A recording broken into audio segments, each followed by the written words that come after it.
পুতুল খেলার মাঝে সত্যি বিয়ের প্রস্তাব দিল ভাই। আমি অবাক হয়ে গেলাম যখন আমার ভাই দীপক বলল, আপা, আমরাও একটা সত্যিকারের বিয়ে করি না কেন? আমি তোমাকে ভালোবাসি, তোমাকে আমার স্ত্রী হিসেবে চাই। এই পুতুল খেলা নয়, সত্যি বিয়ে কি? ভাতিজি রিমির সাথে পুতুলের বিয়ে খেলছিলাম। দীপক হঠাৎ ঘরে ঢুকল। প্রথমে মজা করে বলল, তারপর তার মুখ গম্ভীর হয়ে গেল। পুতুলের লাল বেনারসি শাড়ি আমার হাতে ধরা ছিল। এটা কি ধরনের মজা দীপক? আমি হেসে উড়িয়ে দিতে চাইলাম। আমি মজা করছি না দিদি, দীপক রিমিকে বলল বাইরে যেতে। তারপর আমার সামনে বসে পড়ল। আমি অনেকদিন ধরে এই কথা বলার সাহস খুঁজছিলাম। আজ এই পুতুলের বিয়ে দেখে আর পারছি না গিয়ে। পুতুলের সিঁদুরের কৌটো তার হাতে তুলে নিল। আপা, আমি চাই তোমার সিথিতে সত্যিকারের সিঁদুর পরাতে গু। আমি ভয়ে পিছিয়ে গেলাম। পুতুলের চোখ যেন আমার দিকে তাকিয়ে হাসছিল। এই গল্পটি সম্পূর্ণ শুনলে আপনাদের পানি অটোমেটিক বের হয়ে যাবে, সো যত দ্রুত সম্ভব হাতের কাছে টিস্যু নিয়ে বসে পড়ো। বিছানার চাদর যেন নষ্ট না হয় সেটা সম্পূর্ণ খেয়াল রাখার অনুরোধ জানিয়ে গল্পটি এখন শুরু করব। তার আগের সর্বশেষ অনুরোধ, দয়া করে এমন পানি বের করার গল্প নিয়মিত শুনতে আমাদের চ্যানেলটি সকলেই সাবস্ক্রাইব করুন। ধন্যবাদ। হ্যালো বন্ধুরা, আমার নাম অঞ্জলি দাস। আমার বয়স 40 বছর। আমার স্বামীর নাম তপন দাস, বয়স 42 বছর। আমাদের 2 সন্তান, রাহুল আর মিতা। রাহুল 18 বছর বয়সী, কলেজে পড়ে। মিতা 10 বছর বয়সী, স্কুলে যায়। আজ আমি তোমাদের একটি অবিশ্বাস্য ঘটনার কথা বলবো। এমন একটি ঘটনা যা আমার জীবনকে চিরতরে বদলে দিয়েছে। সেদিন ছিল আমার ছোট ভাই অনুপের জন্মদিন। অনুপ আমার চেয়ে 10 বছরের ছোট। তার বয়স 30। সে একটি বড় প্রাইভেট কোম্পানিতে চাকরি করে। অনুপ আমাদের বাড়ির পাশের ফ্ল্যাটেই থাকে। তার বউ রিমা এবং তাদের একটি মেয়ে আছে, রিমি, যার বয়স মাত্র 5 বছর। আমরা সবাই মিলে অনুপের জন্মদিন উদযাপন করার জন্য তার বাসায় গিয়েছিলাম। রাহুল আর মিতাও সাথে গিয়েছিল। বাচ্চারা সব রিমির সাথে খেলতে লাগল। আমি রিমাকে রান্নাঘরে সাহায্য করতে গেলাম। দিদি, আজ অনুপের জন্য স্পেশাল কিছু বানাই, রিমা বলল। তুমি কি মনে করো পোলাও আর কোপ্তা ভালো হবে? হ্যাঁ, ওর তো পোলাও খুব পছন্দ, আমি হেসে উত্তর দিলাম। রান্নাঘরে কাজ করতে করতে রিমা হঠাৎ আমার দিকে তাকিয়ে বলল, দিদি, তোমাকে একটা কথা বলতে চাই। কিন্তু তুমি রাগ করবে না তো? কি হয়েছে রিমা? এত গম্ভীর কেন? আমি জিজ্ঞেস করলাম। রিমা একটু ইতস্তত করে বলল, দিদি, আমি অনুপকে নিয়ে খুব চিন্তিত। কয়েকদিন ধরে ও খুব অদ্ভুত আচরণ করছে। রাতে ঘুমাতে পারে না, ঘন ঘন ফোনে কথা বলে, আর কারো সাথে দেখা করতে বাইরে চলে যায়। যখন জিজ্ঞেস করি, বলে অফিসের কাজ। কিন্তু আমি জানি অফিসের কাজ নয়। আমার মনে হয় অনুপ কোনো বিপদে পড়েছে গিয়ে। আমি অবাক হয়ে রিমার কথা শুনলাম। আমার ভাই অনুপকে আমি খুব ভালো করে চিনি। সে কখনো কোনো খারাপ কাজে জড়িত হয় না। কিন্তু রিমার কথা শুনে আমিও চিন্তিত হয়ে পড়লাম। তুমি কি তার ফোন চেক করেছ? আমি জিজ্ঞেস করলাম। হ্যাঁ, কিন্তু ও ফোন পাসওয়ার্ড দিয়ে রাখে। আগে রাখত না, রিমা চোখ মুছল। আমি রিমাকে সান্ত্বনা দিলাম, চিন্তা করো না। আমি অনুপের সাথে কথা বলবো। এখন জন্মদিনের আনন্দ নষ্ট করো না গিয়ে। আমরা রান্না শেষ করে বাইরে এলাম। আমার স্বামী তপন আর অনুপ সোফায় বসে ক্রিকেট ম্যাচ দেখছিল। বাচ্চারা মেঝেতে বসে পুতুল নিয়ে খেলছিল। রিমি তার পুতুলের বিয়ে দিচ্ছিল। আমার মেয়ে মিতা উৎসাহে সেই খেলায় যোগ দিয়েছিল। আমি অনুপের পাশে গিয়ে বসলাম। কেমন আছিস ভাই? আমি তার কাঁধে হাত রাখলাম। ভালো আছি আপা, সে হাসল, কিন্তু তার হাসি যেন কেমন ফ্যাকাশে লাগল। চোখের নিচে কালো দাগ, মুখ শুকনো। রিমার কথা সত্যি বলে মনে হলো আমার। অফিসে বেশি চাপ নাকি? আমি জিজ্ঞেস করলাম। হ্যাঁ, একটু আছে, সে বলল। তারপর হঠাৎ করে উঠে গেল, একটু বারান্দায় যাচ্ছি, ফোন কল আছে গি। অনুপ বারান্দায় চলে গেল। আমি রিমার দিকে তাকালাম। সে দূর থেকে আমার দিকে অসহায় দৃষ্টিতে তাকাল। আমি ধীরে ধীরে বারান্দার দিকে গেলাম। অনুপ কারো সাথে ফোনে কথা বলছিল। আমি দরজার পেছনে দাঁড়িয়ে তার কথা শোনার চেষ্টা করলাম। না, আমি এখন পারব না। আমার বাসায় সবাই আছে। জন্মদিন বুঝলে? অনুপের কণ্ঠস্বর তীব্র শোনাল। আমি তোমাকে বলেছি টাকাটা দেব। কিছুদিন সময় দাও। আমার বুক ধড়ফড় করতে লাগল। অনুপ কি সত্যিই কোনো বিপদে পড়েছে? কার কাছে টাকা ধার করেছে? নাকি জুয়া খেলেছে? কিন্তু অনুপ তো কখনো এসব করে না। আমি আবার লিভিং রুমে ফিরে এলাম। তপন আমার দিকে তাকিয়ে জিজ্ঞেস করল, কি হয়েছে? এত চিন্তিত দেখাচ্ছে কেন? আমি কিছু বলার আগেই অনুপ ফিরে এলো। তার মুখে এখন কৃত্রিম হাসি। কেক কাটা যাক এবার, সে বলল। আমরা সবাই মিলে জন্মদিনের কেক কাটলাম, গান গাইলাম। কিন্তু আমার মন জুড়ে শুধু এক প্রশ্ন, অনুপ কি লুকাচ্ছে? খাওয়ার পর যখন বাচ্চারা ঘুমিয়ে পড়েছে, আমি, তপন, অনুপ আর রিমা বসে গল্প করছিলাম। আমি লক্ষ্য করলাম অনুপ বারবার ঘড়ি দেখছে। যেন কোথাও যাওয়ার তাড়া আছে। এত ঘড়ি দেখছিস কেন ভাই? আমি সরাসরি জিজ্ঞেস করলাম। না, এমনি, সে উত্তর দিল। তপন অনুপের দিকে তাকিয়ে বলল, দেখো ভাই, তোমার মুখ দেখে বোঝা যাচ্ছে কিছু একটা হয়েছে। বলো, আমরা সাহায্য করতে পারি কি না গি? অনুপ হঠাৎ চোখ বন্ধ করে ফেলল। তারপর ধীরে ধীরে বলল, আমি বিপদে পড়েছি। গত 3 মাস ধরে আমি একজনের কাছ থেকে ভয় পাচ্ছি গু। রিমা তার হাত ধরল। কার কাছ থেকে? কি হয়েছে? আমাদের অফিসে একজন নতুন লোক এসেছে, শঙ্কর। প্রথমে সে খুব বন্ধুত্বপূর্ণ আচরণ করত। তারপর একদিন সে আমাকে একটি ফাইল দিল, বলল আমাদের বসের জন্য এটা খুব গুরুত্বপূর্ণ। আমি সেটা দেখিনি, শুধু বসের টেবিলে রেখে দিয়েছিলাম। পরে জানতে পারলাম সেই ফাইলে কোম্পানির গোপন তথ্য ছিল, যা শঙ্কর চুরি করে অন্য কোম্পানিকে বিক্রি করার চেষ্টা করছিল। সবাই ভাবল আমি এটা করেছি গু। তারপর আমি উদ্বিগ্ন কণ্ঠে জিজ্ঞেস করলাম। আমি বসকে সব বললাম। তিনি আমাকে বিশ্বাস করলেন। কিন্তু শঙ্কর জেনে গেল যে আমি তাকে ধরিয়ে দিয়েছি। সে চাকরি থেকে বরখাস্ত হল। এখন সে আমাকে প্রতিনিয়ত হুমকি দিচ্ছে।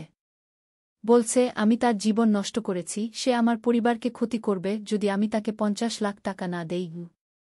50 লাখ? তপন চিৎকার করে উঠল। এ কি পাগল? তুমি পুলিশে খবর দাওনি কেন? দিয়েছি। কিন্তু কোনো প্রমাণ নেই। শঙ্কর খুব চালাক, সে ফোন থেকে ফোন বদলে কথা বলে। আর সবসময় আমাকে ফলো করে। আমি জানি সে আমাদের বাড়ির আশেপাশে নজর রাখে গু। আমি ভয়ে কাঠ হয়ে গেলাম। আমাদের ছোট্ট সংসারকে এমন বিপদ ঘিরে ধরেছে। শোনো, আমি দৃঢ় কণ্ঠে বললাম, আমরা সবাই মিলে এই সমস্যার সমাধান করব। আমার কিছু সঞ্চয় আছে, 20 লাখ হবে। তপনেরও আছে গি? তপন মাথা নাড়ল, না, কোনোভাবেই না। আমরা ব্ল্যাকমেইলারকে টাকা দেব না। আমরা পুলিশকে আবার খবর দেব, এবার আরও প্রমাণ সহও। কি প্রমাণ? অনুপ হতাশ কণ্ঠে বলল। ফোন কলের রেকর্ডিং, তপন বলল। তোমার ফোনে একটা অ্যাপ ইনস্টল করো যা কল রেকর্ড করে। তারপর যখন সে আবার ফোন করবে তুমি তাকে কথা বলতে দাও। স্বীকার করাও যে সে তোমাকে ব্ল্যাকমেইল করছে গি। অনুপ চিন্তিত মুখে বলল, আমি ভয় পাচ্ছি আপা। শঙ্কর খুব বিপজ্জনক লোক। সে বলেছে যে সে রিমি আর রিমাকে কিডন্যাপ করবে যদি আমি টাকা না দেই বা পুলিশে খবর দেই গু। আমি রিমার দিকে তাকালাম। সে কাঁদছিল। আমার বুকে ভয়ের একটা ঠান্ডা স্রোত বইতে লাগল। সবাই আমাদের বাড়িতে চলে আসো, আমি বললাম। একসাথে থাকলে নিরাপদ থাকবে। আর আমরা এই ব্যাপারে একটা প্ল্যান করব গ। পরের দিন সকালে অনুপ, রিমা আর রিমি আমাদের বাড়িতে চলে এলো। তপন অফিস থেকে ছুটি নিল। আমরা একসাথে বসে পুলিশে যাওয়ার প্ল্যান করলাম। আমার মনে হয় আমাদের প্রফেশনাল সাহায্য নেওয়া উচিত, তপন বলল। আমার এক বন্ধু আছে, রাজীব, সে একজন প্রাইভেট ইনভেস্টিগেটর। তাকে ফোন করি। এই সময় আমাদের ডোরবেল বাজল। আমরা সবাই চমকে উঠলাম। কে হতে পারে? রিমা ভয়ে কাঁপতে লাগল। তপন উঠে দরজার দিকে গেল। পিপোহল দিয়ে দেখে বলল, একজন কুরিয়ার বয়। তপন দরজা খুলল। একটি ছেলে দাঁড়িয়েছিল, হাতে একটি প্যাকেট। মিস্টার অনুপ দাস? সে জিজ্ঞেস করল। অনুপ উঠে দাঁড়াল। হ্যাঁ, আমি। কুরিয়ার বয় প্যাকেটটি দিল। অনুপ সই করল। কুরিয়ার বয় চলে গেল। অনুপ ধীরে ধীরে প্যাকেটটি খুলল। একটি ছোট বাক্স। সে বাক্সটি খুলে দেখাল, তার ভিতরে একটি লোকেট। সঙ্গে একটি চিঠি। চিঠিতে লেখা ছিল, এই লোকেটটি তোমার মেয়ের। যদি চাও সে ভালো থাকুক, তাহলে আজ রাত 8টায় চাঁদনী পার্কে আসবে। 50 লাখ টাকা সঙ্গে নিয়ে। একা আসবে। পুলিশে খবর দিলে তোমার মেয়েকে আর কখনো দেখতে পাবে না গি। রিমা চিৎকার করে উঠল, এটা রিমির লোকেট। আমি ওকে জন্মদিনে দিয়েছিলাম। তারপর সে রিমির দিকে তাকাল। কিন্তু রিমি তো এখানে আছে। সবাই রিমির দিকে তাকাল। রিমি ঘরের কোণে বসে পুতুল নিয়ে খেলছিল। তার মানে এটা একটা ভুজা হুমকি, তপন বলল। হতে পারে, আমি বললাম, কিন্তু আমার মনে হয় না। এই লোকেরটি তো আসল গো। রিমা রিমির কাছে গিয়ে জিজ্ঞেস করল, বাবু, তোমার লোকেরটি কোথায়? রিমি গলায় হাত দিয়ে বলল, জানি না মা। আমি তো এটা সবসময় পড়ি। কালকে রাতে ঘুমানোর সময়ও পড়েছিলাম গ। সবার মুখ শুকিয়ে গেল। তার মানে শঙ্কর রাতে আমাদের বাড়িতেও ঢুকেছে। আমরা এখনই পুলিশে যাচ্ছি, তপন দৃঢ় কণ্ঠে বলল। না, অনুপ তার হাত ধরল। আমি ভয় পাচ্ছি। যদি সে সত্যি কিছু করে? সে কিছু করবে না, আমি বললাম। আমাদের সবার সুরক্ষা নিশ্চিত করতে হবে গি। এই সময় আমার ফোন বাজল। একটি অপরিচিত নম্বর থেকে কল আসছিল। আমি ফোনটি ধরলাম। হ্যালো, আমি বললাম।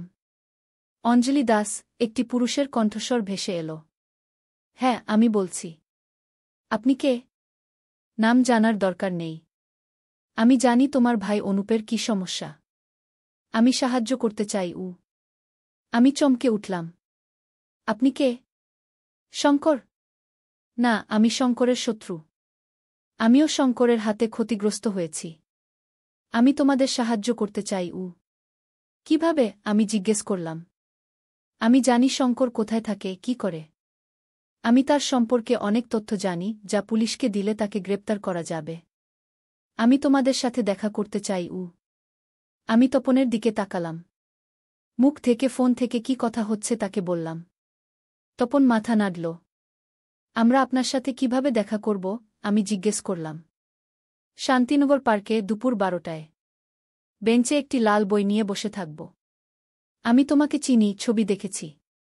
একা আসবে গু? কি করে বিশ্বাস করব যে আপনি সত্যি সাহায্য করবেন? তোমার বিকল্প আছে?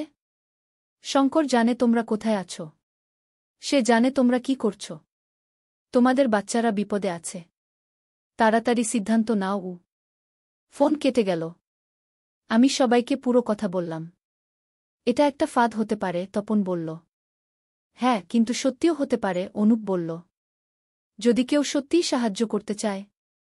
আমি যাব, আমি বললাম। না, তুমি যাবে না, তপন আমার হাত ধরল। আমি যাব। কিন্তু সে আমাকে চেনে, আমি বললাম। আমাদের দুজনেরই যাওয়া দরকার। অন্যদিকে রিমা, অনুপ আর বাচ্চাদের নিয়ে বাড়িতে থাকবে গু। অনেক আলোচনার পর আমরা সিদ্ধান্ত নিলাম যে আমি আর তপন দুজনেই শান্তিনগর পার্কে যাব। সাথে আমাদের পড়শি রাজেশকেও নেব, সে সিকিউরিটি গার্ড। দুপুর 12টায় আমরা 3জন পার্কে পৌঁছালাম। পার্কে অনেক লোক ছিল, বাচ্চারা খেলছিল, জগিং করছিল কেউ কেউ। আমি চারদিকে তাকিয়ে দেখলাম পার্কের একটি বেঞ্চে এক ভদ্রলোক লাল বই নিয়ে বসে আছেন। আমরা 3জন ধীরে ধীরে তার দিকে এগোলাম। আপনি কি আমাদের জন্য অপেক্ষা করছেন? আমি সাবধানে জিজ্ঞেস করলাম। ভদ্রলোক আমার দিকে তাকালেন। তার বয়স 50-এর কাছাকাছি, মাথার চুল পাকা, চোখে চশমা। তিনি উঠে দাঁড়ালেন। অঞ্জলি দাস? তিনি জিজ্ঞেস করলেন। তার গলার আওয়াজ ফোনে যা শুনেছিলাম ঠিক তাই। আমি বলেছিলাম একা আসতে।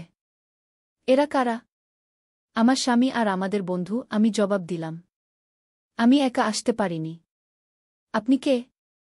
কিভাবে আমাদের সাহায্য করবেন? ভদ্রলোক দীর্ঘশ্বাস ফেললেন। আমার নাম প্রশান্ত মিত্র। আমি শঙ্করের প্রাক্তন বস। আমার কোম্পানিতেই সে কাজ করত, তারপর আমাকে ব্ল্যাকমেইল করে লাখ লাখ টাকা নিয়েছে। আমি পুলিশে যাইনি, কারণ আমার কোম্পানির নাম নষ্ট হতো। কিন্তু সে এখন অন্যদের জীবন নষ্ট করছে। আমি এটা আর সহ্য করতে পারছি না গি। আপনি কিভাবে জানলেন যে আমার ভাই শঙ্করের হাতে ব্ল্যাকমেইল হচ্ছে? আমি প্রশ্ন করলাম। আমি শঙ্করের উপর নজর রাখি। সে কাদের সাথে যোগাযোগ করে, কাদের ব্ল্যাকমেইল করে। তোমার ভাই অনুপের নামও আমি জানি। আমি শঙ্করের ফোনও হ্যাক করেছি, তার সব তথ্য আমার কাছে আছে। কিন্তু এখন সময় কম। তোমরা আজ রাতে চাঁদনী পার্কে যাবে না। ওটা একটা ফাঁদ। শঙ্কর তোমাদের সবাইকে ধরবে, তারপর তোমাদের পরিবারের সবার কাছ থেকে টাকা আদায় করবে গু। তপন প্রশান্তের দিকে এগিয়ে গেল। আমরা কিভাবে বিশ্বাস করব যে আপনি সত্যি বলছেন? হয়তো আপনি শঙ্করের সাথী। প্রশান্ত তার পকেট থেকে একটি পেন ড্রাইভ বের করলেন। এতে শঙ্করের সব তথ্য আছে। ফোন কলের রেকর্ডিং, ব্যাংক ট্রানজাকশন, ব্ল্যাকমেইল করার প্রমাণ। এই প্রমাণ পুলিশকে দিলে সে জেলে যাবে। কিন্তু সাবধান, শঙ্কর একা কাজ করে না। তার দলের লোক আছে কি? আমি পেন ড্রাইভটি নিলাম। এটা দিয়ে আমরা কি করব? পুলিশে যাও, সব দেখাও। তারা শঙ্করকে গ্রেপ্তার করবে। কিন্তু তার আগে তোমাদের সবাইকে কোথাও লুকিয়ে থাকতে হবে, যেখানে শঙ্কর খুঁজে পাবে না। কোথায় যাব আমরা? তপন জিজ্ঞেস করল। আমার একটা বাড়ি আছে শহরের বাইরে, মাধবপুরে। সেখানে কেউ খুঁজে পাবে না। আমি তোমাদের সেখানে নিয়ে যেতে পারি। আমি তপনের দিকে তাকালাম। তার চোখে সন্দেহ দেখতে পেলাম। আমিও নিশ্চিত নই কাকে বিশ্বাস করব। আমরা ভেবে দেখব, আমি বললাম। আপনার ফোন নম্বর দিন, আমরা আপনাকে জানাব। প্রশান্ত তার কার্ড দিলেন। তাড়াতাড়ি সিদ্ধান্ত নিও। শঙ্কর তোমাদের উপর নজর রাখছে। আমরা বাড়ি ফিরে পেনড্রাইভ চেক করলাম। সত্যিই তাতে অনেক প্রমাণ ছিল। অনুপকে শঙ্করের হুমকি দেওয়ার ফোন কলের রেকর্ডিং, শঙ্করের ব্যাংক অ্যাকাউন্টের বিবরণ যেখানে বিভিন্ন লোকের কাছ থেকে বড় অঙ্কের টাকা জমা হয়েছে। এই প্রমাণ দিয়ে আমরা পুলিশে যেতে পারি, তপন বলল। কিন্তু প্রশান্ত ঠিকই বলেছে, অনুপ বলল। আমাদের লুকাতে হবে। রাতে চাঁদনী পার্কে গেলে বিপদ হবে। কিন্তু কোথায় যাব আমরা? রিমা উদ্বিগ্ন কণ্ঠে জিজ্ঞেস করল। আমার মনে হলো আমার এক খালা আছেন শহরের দক্ষিণে, নদীর পাড়ে। ওনার বাড়িতে যাই। কেউ খুঁজে পাবে না। ওখান থেকে পুলিশে ফোন করি। সবাই রাজি হল। আমরা তাড়াতাড়ি জিনিসপত্র গোছাতে লাগলাম। ঠিক সেই সময় আমাদের ডোরবেল বাজল। সবাই ভয়ে জমে গেল। আবার কুরিয়ার? তপন পিপোহল দিয়ে দেখল। প্রশান্ত। আমরা সবাই চমকে উঠলাম। প্রশান্ত কেন এসেছে? তপন দরজা খুলল। প্রশান্ত ঘরে ঢুকলেন। তার মুখে উদ্বেগ। শঙ্কর পার্ক থেকে আমাদের পিছু নিয়েছে, তিনি বললেন। সে জানে তোমরা এখানে আছো। তোমাদের এখনই যেতে হবে। আমার গাড়ি বাইরে আছে, আমি তোমাদের নিরাপদ জায়গায় নিয়ে যাব। আমরা সবাই পরস্পরের দিকে তাকালাম। এত তাড়াতাড়ি সিদ্ধান্ত নেওয়া কি ঠিক হবে? আমরা নিজেরাই যাচ্ছি, তপন বলল। আমাদের একটা জায়গা ঠিক আছে। সময় নেই, প্রশান্ত বিরক্ত কণ্ঠে বললেন। শঙ্কর ফোন করেছে, বলেছে সে এখানে আসছে। তোমাদের সবাইকে খুঁজে বের করবে। এই সময় আমার মোবাইল ফোনে একটি মেসেজ এলো। একটি অপরিচিত নম্বর থেকে। অঞ্জলি, প্রশান্তকে বিশ্বাস করো না। সে শঙ্করের লোক। এসব একটা ফাঁদ। পুলিশে যাও। সুদীপ। সুদীপকে? এই নম্বরটি কার? আমি মোবাইলটি তপনকে দেখালাম। তপন চোখ বড় করে তাকাল। কি হচ্ছে? প্রশান্ত জিজ্ঞেস করলেন। চলো তাড়াতাড়ি। আমরা যাব না, আমি দৃঢ় কণ্ঠে বললাম। কি? প্রশান্ত অবাক হয়ে তাকালেন। তোমরা বিপদে পড়বে। ঠিক সেই মুহূর্তে আমাদের বাড়ির পেছনের দরজা ভেঙে গেল। একটি জোরালো শব্দ। কেউ ঢুকে পড়েছে। আমরা সবাই চমকে উঠলাম। রিমা চিৎকার করে উঠল। বাচ্চারা কাঁদতে শুরু করল। তপন আমাদের সবার সামনে দাঁড়াল। প্রশান্ত একটা চেয়ার ধরে ফেললেন। শঙ্কর, তিনি বললেন। আমরা শব্দের দিকে তাকালাম। রান্নাঘর দিয়ে একজন লোক এল। তার হাতে পিস্তল। কালো জামা, কালো প্যান্ট পরা। কে? শঙ্কর। অনুপ ভয়ে চিৎকার করল। না, প্রশান্ত একটু হাসলেন। সে আমার লোক। তোমরা যেতে না চাইলে জোর করে নিয়ে যেতে হবে। আমরা বুঝতে পারলাম প্রশান্তই আসল অপরাধী। মেসেজটি সত্যি ছিল। তোমরা কোথাও যাবে না, একটি নতুন কণ্ঠস্বর শোনা গেল। আমরা আবার চমকে উঠলাম। সামনের দরজা দিয়ে আরও দুজন লোক ঢুকল। একজন সরু চেহারার, লম্বা। আরেকজন মোটা, ট্যাটু ঢাকা হাত। তাদের হাতেও অস্ত্র। কে তোমরা? প্রশান্ত চিৎকার করে উঠলেন। আমি সুদীপ, লম্বা লোকটি বলল। পুলিশ। আর ইনি পুলিশ ইন্সপেক্টর রাধামোহন ঘ। পুলিশ? আমরা সবাই একসাথে বললাম। হ্যাঁ, সুদীপ বলল। আমরা অনেক দিন ধরে এই প্রশান্ত আর শঙ্করের দলের পিছে লেগেছি। এরা একটা ব্ল্যাকমেইলিং চক্র। কিডন্যাপিং করে, ব্ল্যাকমেইল করে টাকা আদায় করে। আজ আমরা এদের হাতেনাতে ধরেছি। প্রশান্ত চারদিকে দেখলেন, যেন পালানোর পথ খুঁজছেন। কিন্তু ততক্ষণে আরও কয়েকজন পুলিশের লোক বাড়িতে ঢুকে পড়েছে। তোমার পিস্তল ফেলে দাও, ইন্সপেক্টর রাধামোহন প্রশান্তের লোকের দিকে তাকিয়ে বললেন। লোকটি ইতস্তত করল। তারপর পিস্তল ফেলে দিল। কিন্তু আপনারা এখানে কিভাবে এলেন? আমি বিস্মিত কণ্ঠে জিজ্ঞেস করলাম। আপনারা জানলেন কিভাবে? সুদীপ একটু হাসলেন। আমরা অনেক দিন ধরে এই চক্রের পিছে লেগেছি। তোমার ভাই অনুপ যখন পুলিশে গিয়েছিল, আমরা তখনই সন্দেহ করেছিলাম যে এটা সেই চক্রের কাজ। তারপর আমরা অনুপের ফোন ট্যাপ করেছিলাম। যখন প্রশান্ত ফোন করল, আমরা শুনতে পেলাম। আমরা জানতাম প্রশান্ত পার্কে যাবে, তাই আমরাও সেখানে ছিলাম। তারপর তোমাকে মেসেজ দিলাম। তার মানে শঙ্কর বলে কেউ নেই? রিমা জিজ্ঞেস করল। আছে, সুদীপ বললেন। শঙ্কর এই চক্রের আরেকজন সদস্য। কিন্তু প্রশান্তই এই চক্রের মূল লোক। পুলিশ প্রশান্ত আর তার লোককে গ্রেপ্তার করল। আমরা সবাই থানায় গেলাম, জবানবন্দি দিলাম। পুলিশ আমাদের জানালো যে শঙ্করকেও গ্রেপ্তার করা হয়েছে। পরের দিন আমরা আবার স্বাভাবিক জীবনে ফিরে এলাম। অনুপ ভয়মুক্ত হল। রিমা আবার হাসতে শুরু করল। বাচ্চারা পুতুল নিয়ে খেলতে লাগল। কি ভয় না পেয়েছিলাম! অনুপ দীর্ঘশ্বাস ফেলল। সব ঠিক হয়ে গেছে, আমি তার পিঠে হাত রেখে বললাম। এবার শুধু সাবধান থাকতে হবে। অদ্ভুত লোকের সাথে বন্ধুত্ব করতে নেই, অপরিচিত লোককে বিশ্বাস করতে নেই। আমি কি বোকামি করেছি, আপা? শঙ্করকে বিশ্বাস করে? না ভাই, তুমি ঠিকই করেছ। তুমি বসকে সত্যি কথা বলেছিলে। সততা কখনোই ভুল হয় না। সেই রাতে আমরা সবাই একসাথে ডিনার করলাম। অনেকদিন পর আবার সবাই হাসি খুশি ছিল। ভয়ের মেঘ কেটে গিয়েছিল। আপা, সেই পুতুলের বিয়ে শেষ করা হয়নি, রিমি আমার কাছে এসে বলল। আমি হেসে উঠলাম। চলো, কাল ওই পুতুলের বিয়ে দেব। কিন্তু এবার কোনো সত্যি বিয়ের প্রস্তাব যেন কেউ না দেয়। সবাই হেসে উঠল। অনুপ আমার দিকে তাকিয়ে একটি কৃতজ্ঞতার হাসি দিল।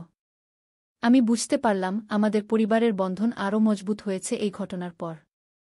রাতে শুতে গিয়ে তপন আমার হাত ধরল। আমি গর্বিত তোমাকে পেয়ে। তুমি কি সাহসী! আমিও গর্বিত তোমাকে পেয়ে, আমি বললাম। আমরা সবাই মিলে এই বিপদ কাটিয়ে উঠেছি। বাইরে বৃষ্টি শুরু হয়েছিল। জানালার ধারে বসে আমি ভাবছিলাম জীবনে কত বিপদই না আসে। কিন্তু এই বিপদগুলোই আমাদের শেখায় যে কাদের বিশ্বাস করা যায়, কাদের উপর নির্ভর করা যায়। জীবনের মতো পুতুলের বিয়েও সময়ে সম্পন্ন হবে। শুধু সময় লাগে, ধৈর্য লাগে। বিশ্বাস করার শক্তি থাকলে, ভালোবাসার শক্তি থাকলে সব কিছুই সম্ভব। আমাদের পারিবারিক বন্ধন, আমাদের মধ্যেকার বিশ্বাস, এটাই আমাদের সবচেয়ে বড় শক্তি। আমার চোখ বন্ধ হয়ে এলো। রিমার পুতুলের বেনারসি শাড়ি মনে পড়ল। আমি ভাবলাম, কাল পুতুলের বিয়ে দিয়ে আমরা একটা নতুন শুরু করব। ভয়ের স্মৃতি মুছে ফেলব। জীবনের এই যাত্রায় নতুন দিন, নতুন চ্যালেঞ্জ নিয়ে আসবে। কিন্তু আমরা সবাই একসাথে থাকলে কোনো বিপদই আমাদের হারাতে পারবে না। বাইরে বৃষ্টির শব্দ ক্রমশ বাড়ছিল। আমার চোখ বন্ধ হয়ে এলো একটি শান্তিপূর্ণ ঘুমে। শেষ।